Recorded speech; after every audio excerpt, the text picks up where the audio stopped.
Comment Faure Gnassingbé arrive-t-il à jouer son jeu diplomatique au milieu des grandes puissances antagonistes dans leur offensive de reconquête de l'Afrique? Je participe ce jour, 30 octobre 2025, à Paris, à la conférence de soutien à la paix et à la prospérité dans la région des Grands Lacs.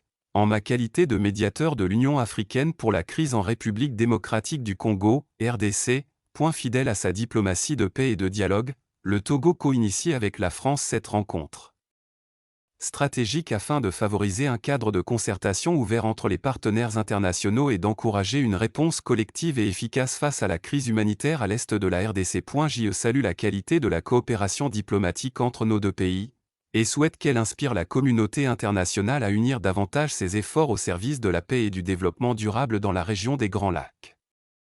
Le 19 novembre 2025, soit un peu plus de 2 semaines plus tard, je remercie SEM Vladimir Poutine, président de la Fédération de Russie, pour son invitation et pour l'accueil chaleureux qui m'a été réservé ainsi qu'à la délégation qui m'accompagne.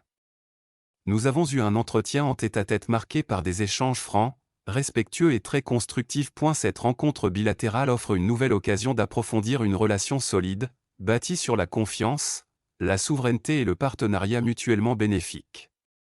À ce jour, la France et la Russie se livrent une guerre froide sur le continent africain.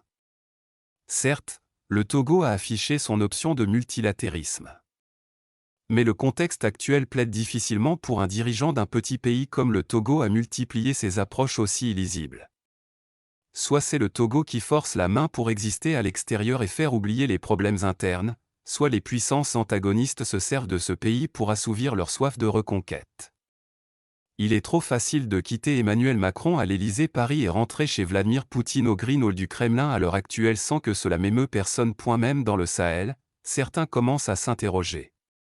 Dans un cas comme dans l'autre, le plus grand perdant c'est le peuple togolais qui ne tire aucun profit de la coopération avec la France et la Russie vieille de 65 ans. Honoré ADONT 8 sources, le correcteur.